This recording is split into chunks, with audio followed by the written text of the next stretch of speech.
One nation one election.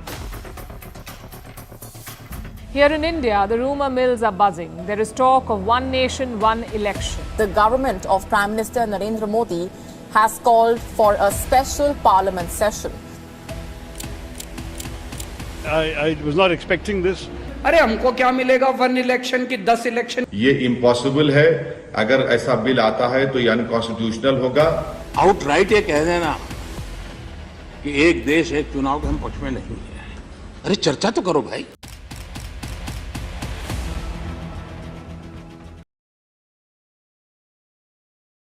क्या एक ही दिन में बदल जाएगी पूरे इंडिया की सारी गवर्नमेंट्स? 18 सितंबर को गवर्नमेंट ने बुलाया पार्लियामेंट का special session.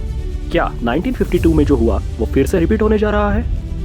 Hello friends, we are discussing a hot topic today जो इस वीक बहुत ज़्यादा अर्जेंट मैटर बन गया है, specially in the political circles, and वो है वन नेशन वन इलेक्शन.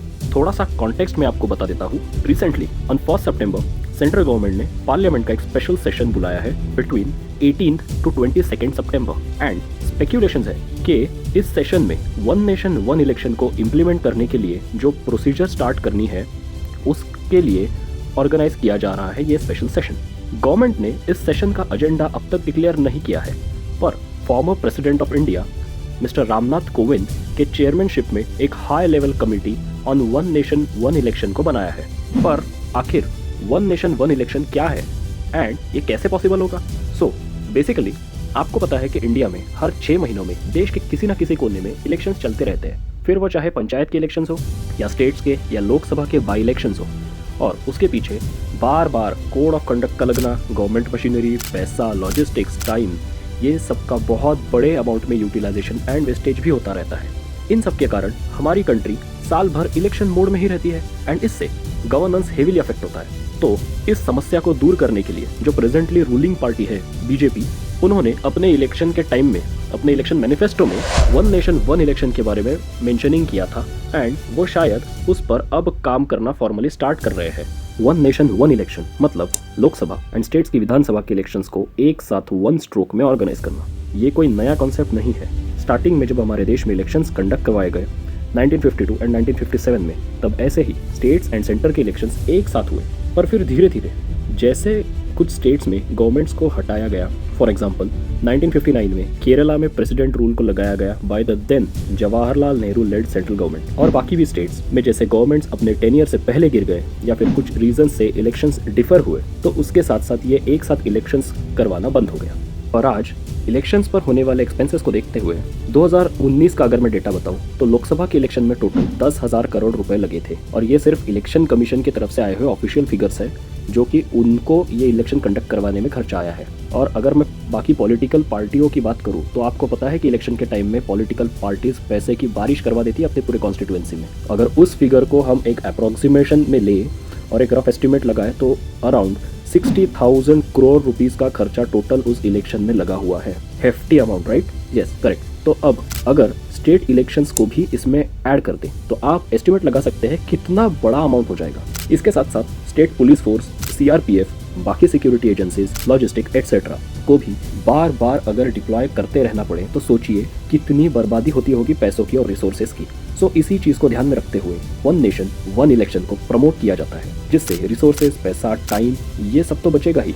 साथ ही साथ एक बार इलेक्शंस अगर खत्म हो जाए तो इलेक्टेड गवर्नमेंट्स अपना पूरा फोकस गवर्नेंस पर लगा सके और बेटर सर्विस डिलीवरी कर सके अपने सिटीजन्स को. बट ये प्रोसीजर इतनी इजी नहीं होने वाली है. अगर वन नेशन वन इलेक्शन को इम्प्लीमेंट करना है तो गवर्नमेंट को इसके लिए पार्लियामेंट में बिल टेबल करना पड़ेगा.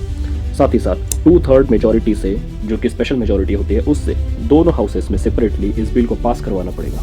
उसके बाद 50% of the states in India, उनको अपने लेजिस्लेटिव असेंबलीज में इस बिल को पास करवाना पड़ेगा. उसके बाद जाके ये एक लॉ में कन्वर्ट हो पाएगा, क्योंकि ये फेडरल स्ट्रक्चर को ऑल्टर करने की पावर रखता है. इसलिए इसको इस रिजिड सिस्टम ऑफ अमेंडमेंट से जाना पड़ेगा, जो कि आर्टिकल 368 के अंडर मेंशन्ड है of the Indian constitution. But इस आइडिया की कुछ नेगेटिव साइड्स भी है। जैसे हमको पता है कि इंडिया में इलेक्शंस आते रहते हैं, तो कुछ काम तो ऐसे हैं जो इलेक्शन के बहाने से ही पूरे होते हैं, वरना वो साल भर नहीं होते या बाकी के बचे हुए टाइम में नहीं होते, वो वैसे ही पड़े रहते हैं। और अगर आप सोचिए सिर्फ 5 साल में एक बार इलेक्शंस होंगे both of the central government and the state government, तो इन कामों का क्या होगा? क्या ये सर्विस डिलीवरी टाइम पर हो पाएगी या ये सिर्फ 5 साल में या 4 साढ़े 4 साल में ही होंगे?